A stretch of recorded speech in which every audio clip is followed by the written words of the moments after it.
comunicação participar desse evento, ter essa chance nos próximos minutos abordar essa história de sucesso que nós temos no Brasil da agricultura movida pela ciência, agricultura movida à ciência. Mais uma vez cumprimentar o secretário Paulo Coleto, o presidente Antônio Machado, mais uma vez cumprimentar todos aqui presentes. A ideia nesses próximos minutos é contar uma história de sucesso que nós tivemos no Brasil ao longo dessas últimas quase 5 décadas, da transformação que ocorreu na agricultura, na pecuária, no setor florestal e na cafeicultura por meio do desenvolvimento, da pesquisa, do desenvolvimento e da inovação. Ou seja, falar o papel da pesquisa na transformação do agro brasileiro.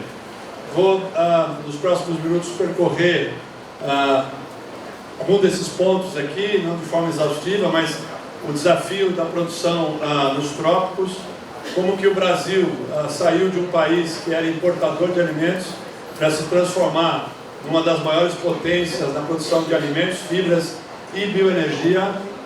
O agro brasileiro, quais são as características que possibilitaram que o Brasil então se tornasse essa potência, algumas das entregas da Embrapa e de parceiros ao longo dessas últimas décadas que, enfim, enrobustecem a agricultura, a pecuária e o setor florestal brasileiro, a bioeconomia e os cafés do Brasil. Nós estamos aqui falando, obviamente, sobre a cafeicultura, sobre a produção, sobre a melhoria da qualidade, sobre o aumento da produtividade, mas existe um setor que tem crescido muito e que, na minha percepção, nós ainda só vemos uma ponta do iceberg, que é a bioeconomia e tudo que ela pode trazer para a geração de renda, para a geração de emprego, para a geração de riqueza para o nosso Brasil. E, ao final, algumas perspectivas que eu enxergo de futuro para a cafeicultura, para a agricultura e para a economia brasileira. Bom, eu aprendi com o pessoal da comunicação, né, que uma das melhores formas de se comunicar é contar histórias, né? E eu quero aqui contar essa história para vocês, nesses próximos minutos, do sucesso que nós tivemos, ainda que nós estejamos localizados no cinturão tropical do globo. Como vocês percebem, o Brasil está situado no cinturão tropical do globo. Se por um lado nós temos uma grande quantidade de luz, temperaturas agradáveis, por exemplo, para você enfim, ir à praia, visitar o interior, a fazenda, enfim, o campo. Por outro lado, essa situação impõe uma série de desafios para os produtores. E nós temos vários aqui produtores aqui presentes no auditório, que já enfim, se identificaram, né? A temperatura elevada, alta pluviosidade, muita luz, isso significa pressão de pragas e doenças, intemperização de solos, enfim, dificuldades na produção. O Brasil hoje é, talvez, com certeza, o único país do cinturão tropical que conseguiu fazer essa fantástica transformação. Então, na década de 70, o Brasil era conhecido como um produtor de, basicamente, café, né? Que, enfim, uma história longa do país na produção de café, cacau e açúcar. Nós tínhamos a pobreza rural estabelecida. A pobreza rural ainda é um grande desafio que nós temos no país. Nós temos limitado conhecimento dos nossos biomas e nós não tínhamos uma tecnologia. Nós não tínhamos uma tecnologia para a agricultura tropical, quer dizer, nós importávamos tecnologia dos países de clima temperado, tínhamos que adaptar essa tecnologia às nossas condições. O Brasil era um país que vivia em insegurança alimentar, então nós produzimos café, açúcar, cacau, mas importávamos arroz, importávamos feijão, importávamos leite, importávamos milho, enfim, o país vivia nessa situação. Então, com as já existentes universidades, com alguns institutos centenários, como é o caso do Instituto Agronômico de Campinas, o Brasil, enfim, tomou a decisão de investir de forma mais consistente, de forma realmente pesada no desenvolvimento de tecnologia agropecuária. E foi aí então que em 5 décadas o nosso país foi capaz de criar um modelo competitivo e sustentável, sem paralelo no mundo de agricultura tropical. Então, como eu disse anteriormente, no mundo tropical não existe hoje nenhum outro país que detenha tecnologia para a produção agropecuária, para a produção de alimentos, fibras e bioenergia, como é o caso do Brasil. E nós só fizemos isso porque estabelecemos um sistema robusto de pesquisa e inovação. Então, a Embrapa em nível federal, as universidades, aqui tem vários representantes de universidades, um sistema estadual de pesquisa e extensão, do qual a Incapé, a EPAMIG, o Instituto Agronômico de Campinas, a EPAGRE e tantos outros fazem parte desse processo, e obviamente o setor privado. Eu digo que, como mencionei aqui na abertura do evento, a pesquisa pública ela serve como uma locomotiva que vai limpando os trilhos, vai retirando as dificuldades do caminho, e o setor privado, ágil, pujante, corajoso, vem investindo para transformar, enfim, o país e a economia brasileira. Rapidamente aqui, essa é a nossa instituição, a Embrapa. Hoje nós temos algo em torno de 8.500 empregados, são 2.200 pesquisadores distribuídos em 43 centros de pesquisa, que vão de 4 graus de latitude norte, já aqui em Boa Vista, até 32 graus de latitude sul em Pelotas. Nós temos centros temáticos de produto, como é o caso da Embrapa Café, e ecorregionais. Nós temos portfólios de pesquisa e desenvolvimento. Um dos portfólios é o café, como vocês vão ver mais à frente, onde, em parceria com instituições, com universidades, com institutos de pesquisa como a Incapé, nós desenvolvemos soluções para o agro brasileiro. A instituição tem 78 programas de melhoramento genético. Nós trabalhamos com melhoramento genético tanto na área vegetal quanto na área animal, com micro-organismos, e também temos cooperação científica, uma plataforma de cooperação com os Estados Unidos, com a Europa, e uma plataforma de cooperação técnica com a África.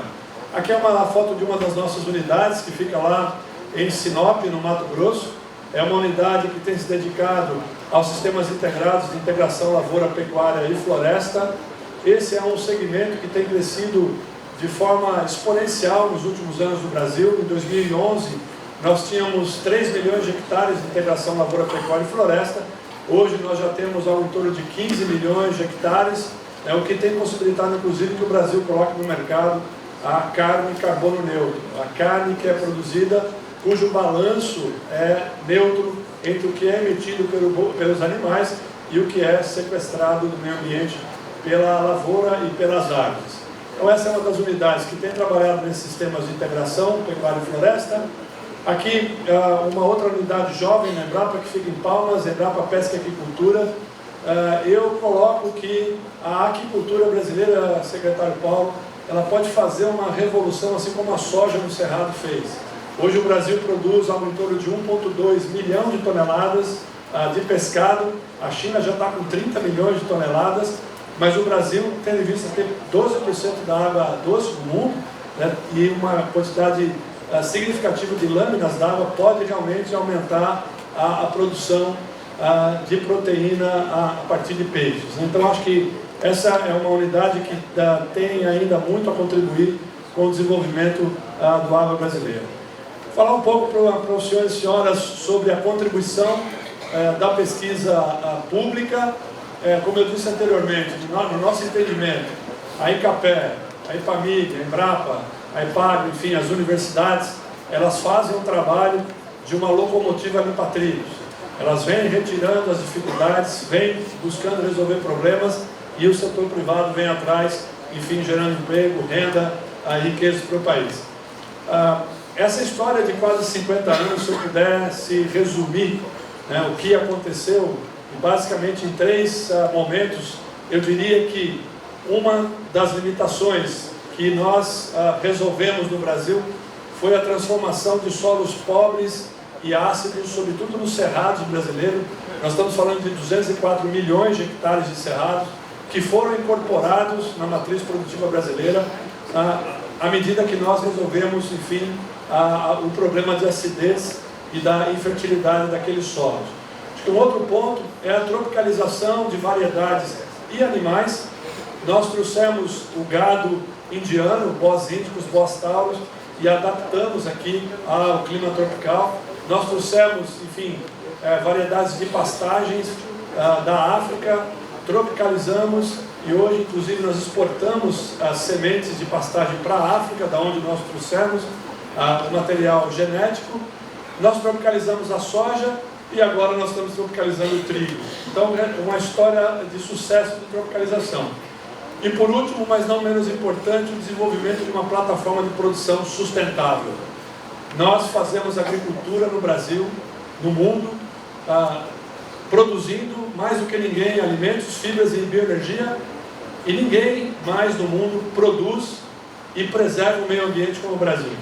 Não é possível mais que, por meio de campanhas que muitas vezes querem atacar o produto brasileiro, sejam vendidas mentiras no mercado internacional.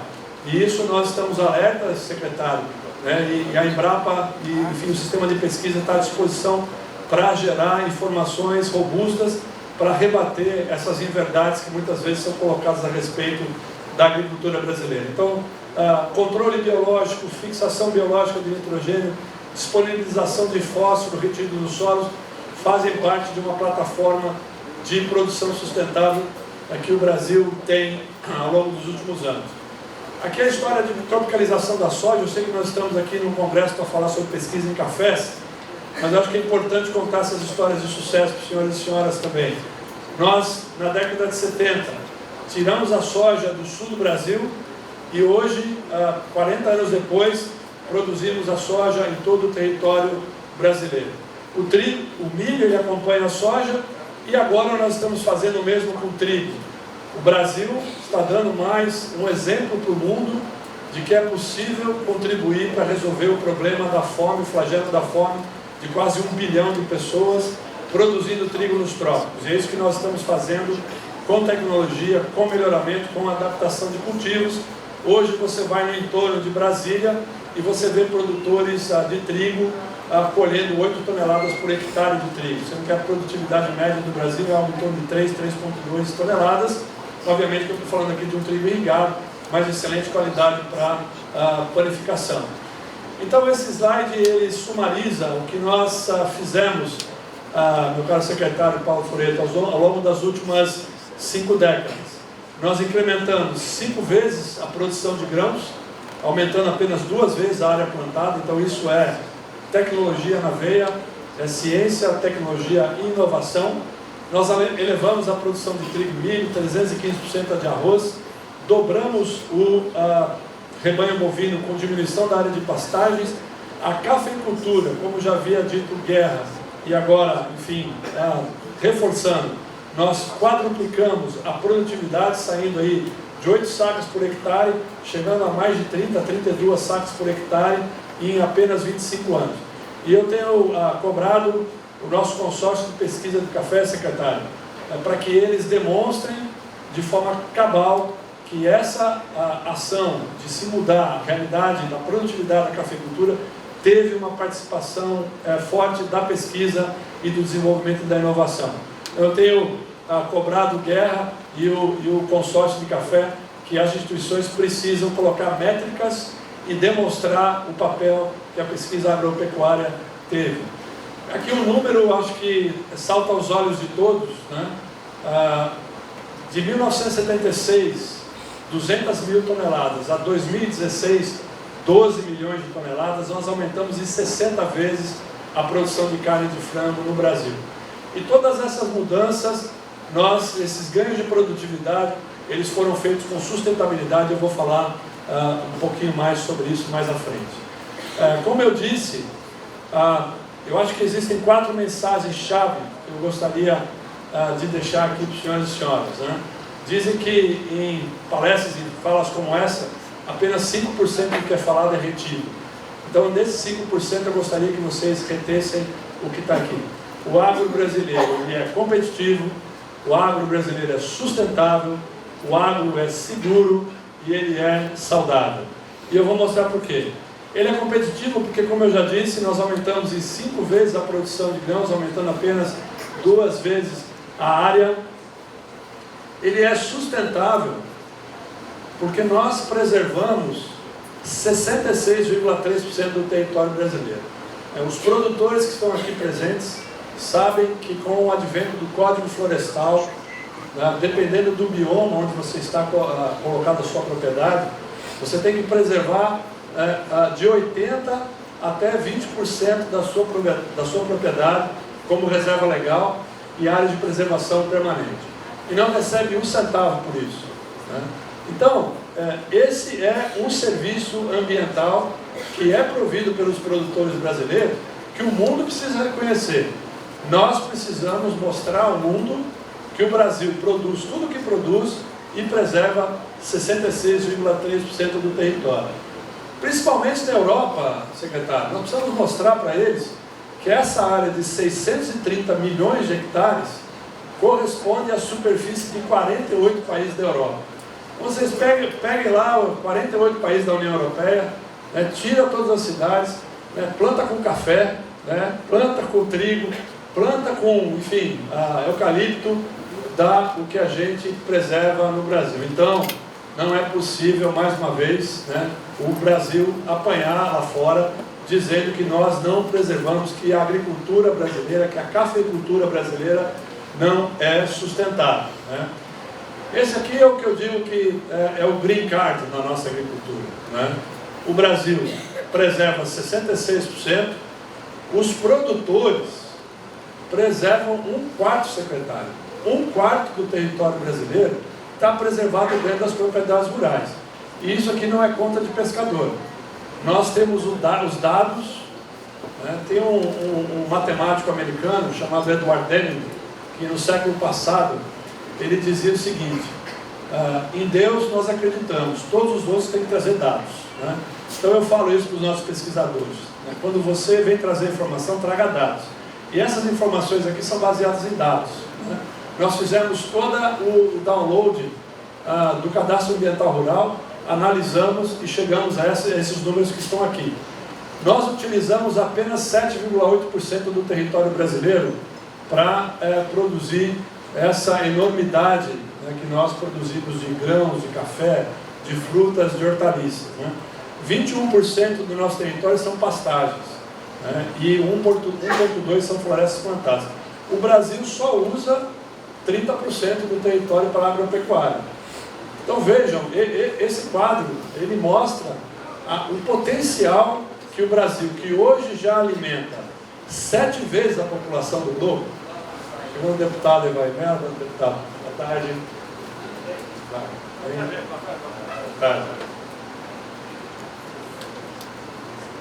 Então, senhores, vocês vejam que nós utilizamos apenas 30% do nosso território, 7,8% para a produção de lavouras, e nós podemos dobrar essa produção de grãos sem derrubar uma árvore da Amazônia.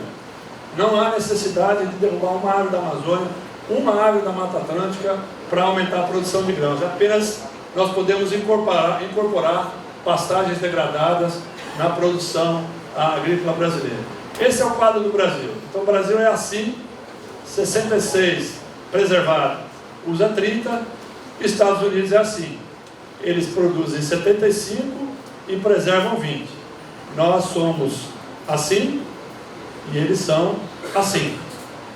Quer dizer, o Brasil preserva muito mais, 3 vezes mais do que os Estados Unidos. Então não é possível, mais uma vez, que nós sejamos acusados de estar degradando o meio ambiente. Isso aqui não são dados da Embrapa, não. São dados do Departamento de Agricultura dos Estados Unidos. Nós fomos lá, puxamos os dados dele, analisamos e está aqui.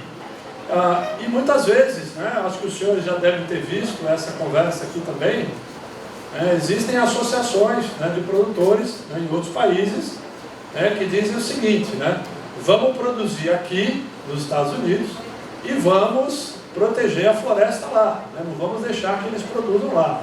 Então, farms here, forest there. Então, para que os senhores aqui tenham uma ideia de como que o jogo ele não é simples, né? O jogo ele é realmente, muitas vezes, bruto, né? Aqui, para finalizar essa última análise, né? Então, como eu disse ali para vocês, os números estão um pouco pequenos, mas o Brasil usa 7,8% do seu território para produzir alimentos. A Alemanha usa 55%, o Reino Unido usa 62%, a Ucrânia 75% e a Dinamarca quase 80%. Né? Então nós utilizamos apenas 7,8% para alimentar 7 vezes a população enfim, do Brasil. E esses outros países que muitas vezes falam que nós estamos destruindo. Isso aqui não é dado da Embrapa também, é dado da NASA, do Serviço Geológico Americano, do Google, né, de áreas cultivadas em todo o mundo. Então, mais uma vez, demonstrando a nossa competência, a nossa capacidade de produzir com sustentabilidade. Como eu disse, o agro também é seguro. Os senhores aqui que trabalham no dia a dia da cafeicultura sabem muitas vezes a dificuldade de ter produtos registrados para a cafeicultura, o cuidado que a gente tem que ter com dosagens, com o receituário agronômico, e o agro brasileiro muitas vezes sendo acusado de, enfim, nós estamos querendo colocar veneno no prato das pessoas, né? Obviamente que não, né? Eu acho que é feito um trabalho com grande responsabilidade, hoje capitaneado pela nossa ministra Tereza Cristina, de colocar moléculas mais eficientes, mais modernas, que inclusive vão reduzir o uso de agrotóxicos no Brasil. E quando nós comparamos com outros países, o Brasil está em 44º no ranking de utilização de agrotóxicos, né?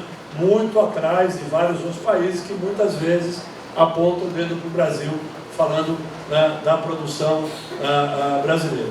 O agro é saudável, nós temos uma biodiversidade variada, o café é rico numa série de compostos bioativos, antioxidantes, que podem inclusive ajudar a prevenir doenças crônicas não transmissíveis. A gente precisa trabalhar mais essa informação, a gente precisa mostrar mais para a sociedade a capacidade, enfim, que nós temos de produzir produtos saudáveis e importantes para alimentar a sociedade brasileira. Vitaminas, sais minerais, né, e a prevenção de doenças crônicas não transmissíveis. Eu falo aqui agora rapidamente sobre algumas entregas importantes, só para mostrar o trabalho da Embrapa, também extrapolando um pouco da cafeicultura. Nós trabalhamos, como eu disse, com 34 portfólios de pesquisa. Aqui está o café, uma das cadeias que nós, enfim, atacamos os problemas junto com os nossos parceiros, como a Incapé e outros que eu já citei aqui. Nós trabalhamos com a produção de variedades de arroz, de variedades de feijão, de trigo para o cerrado, como eu mencionei anteriormente, genética superior e maciez da carne para a produção bovina, a uva BRS Vitória, que vocês devem comprar nos supermercados aqui de Vitória, a uva Vitória, enfim, foi desenvolvida pela Embrapa e pelos parceiros.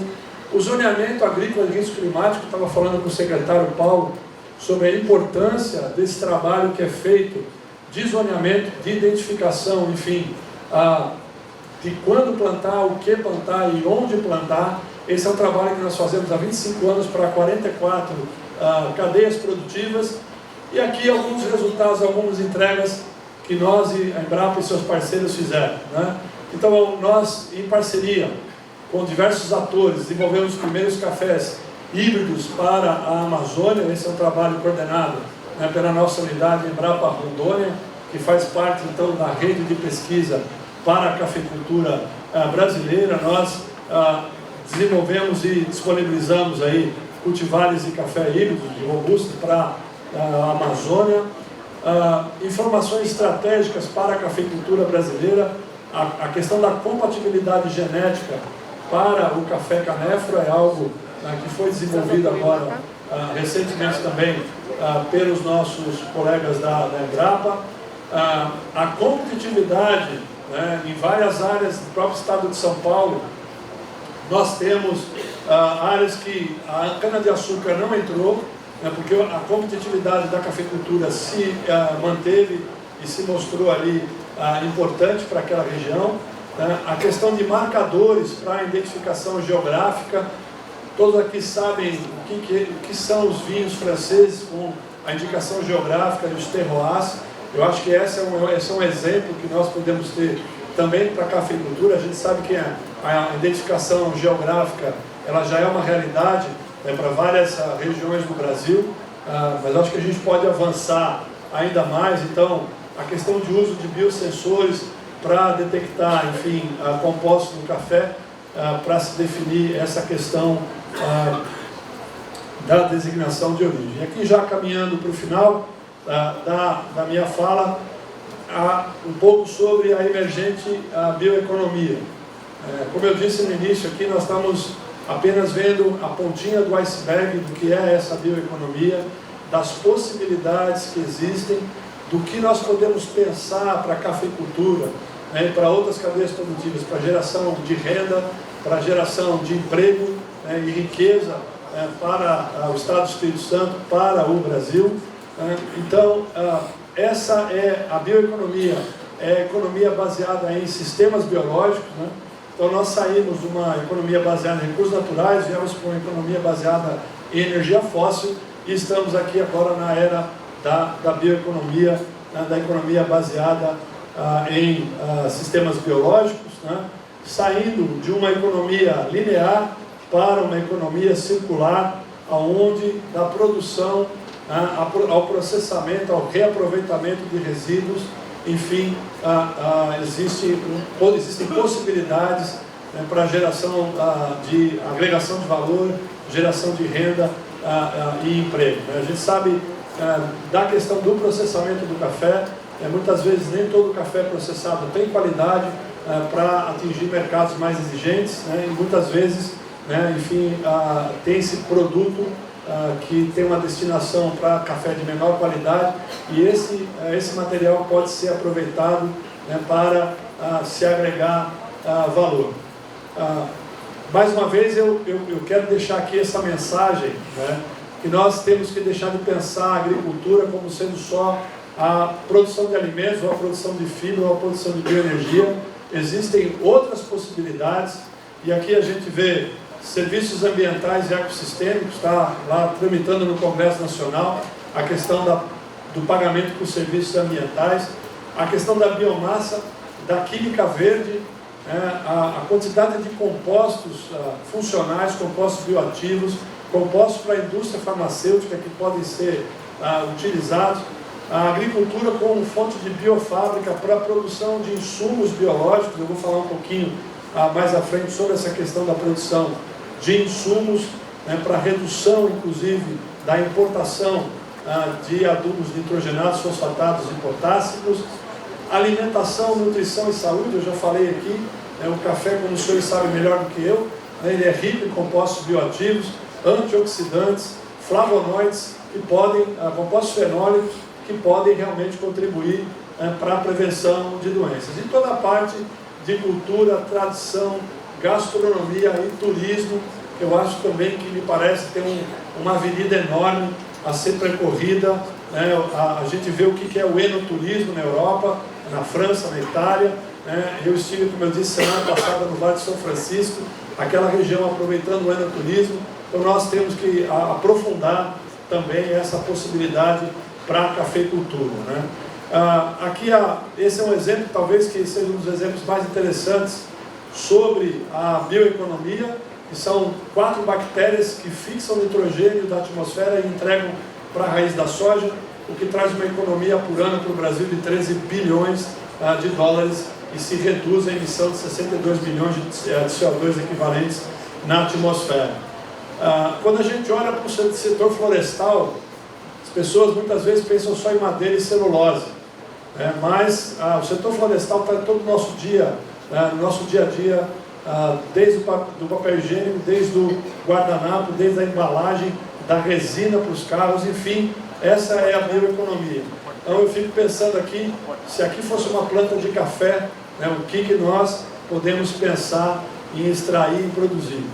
Aqui existem várias outras utilizações, né, desde substâncias microbianas extraídas da castanha de caju, né, nanocelulose vegetal para tratamento de queimaduras, nanofibras para liberação controlada de fertilizantes, né, e aqui a Embrapa e a UNB descobrem uma proteína do café com um efeito similar ao da morfina. Então vejam, eu acho que esse ponto aqui ilustra, né, o que é possível se avançar com a cafeicultura quando a gente deixa de pensar somente na bebida. Existem trabalhos já avançados, né, para se identificar opioides que são extraídos a partir do café e vejam, a gente está falando aqui da indústria farmacêutica, coisas de bilhões e bilhões de dólares, né? Então acho que eu estou convidando os senhores e senhoras a pensar um pouco fora da caixa, a deixar de pensar só na produção da bebida para se pensar em algo diferente. Aqui sobre a bioeconomia com a poupança de fósforo nos solos, o Brasil tem algo em torno de 40 bilhões de dólares armazenados de fósforo no solo, e aqui é uma tecnologia brasileira, algumas bactérias que solubilizam o fósforo que está no solo e entregam para a planta. Nós começamos a fazer isso com milho e eu creio que também podemos testar isso para a cafeicultura, reduzindo o custo de adubação, reduzindo o uso de adubo NPK. E aqui agora então, para fechar, algumas perspectivas futuras. Esse aqui é o cenário para 2030, secretário Paulo. Nós vamos ter um aumento da população global, com exceção da Europa. Todos os outros lugares do mundo vão aumentar a população. Nós estamos falando aí de 8,5 bilhões de pessoas. 50% da classe média estará no Sudeste Asiático, né? Nós vamos ter mudança então na população, na urbanização, no padrão de renda, no aumento da longevidade e também nos padrões de consumo. Nós vamos ter um aumento na demanda em 35% de alimentos, 40% de energia e quase 50% de água.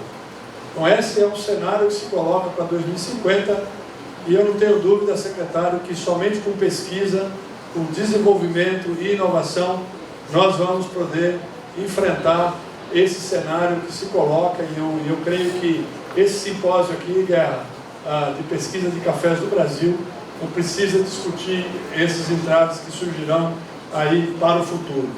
A Embrapa e seus parceiros vem pensando no futuro da agricultura brasileira. No ano passado, secretário, nós lançamos esse documento que é o Visão 2030, que coloca a visão de 2030 para a agricultura brasileira. Nós já estamos trabalhando no Visão 2050, junto com os parceiros, junto com as universidades, com os institutos de pesquisa e com o setor privado, para colocar a visão de 2050. E aqui acho que todos os senhores conhecem o Observatório do Café, né, a informação na ponta dos dedos, né, desde a conjuntura mundial, imagens, vídeos, áudios e a rede social do café. Quem detém informação detém poder. Então eu convido quem ainda não conhece a visitar, né, o Observatório do Café para conhecer mais e melhor sobre a cafeicultura brasileira. E aqui para fechar, essa é uma frase do nosso fundador, Eliseu Alves, né, cérebros e não tratores são o símbolo da agricultura brasileira. Nós transformamos a agricultura desse país porque investimos pesadamente nos cérebros que contribuíram para esse avanço fantástico das últimas 5 décadas. Agradeço a atenção, muito obrigado, sucesso no evento.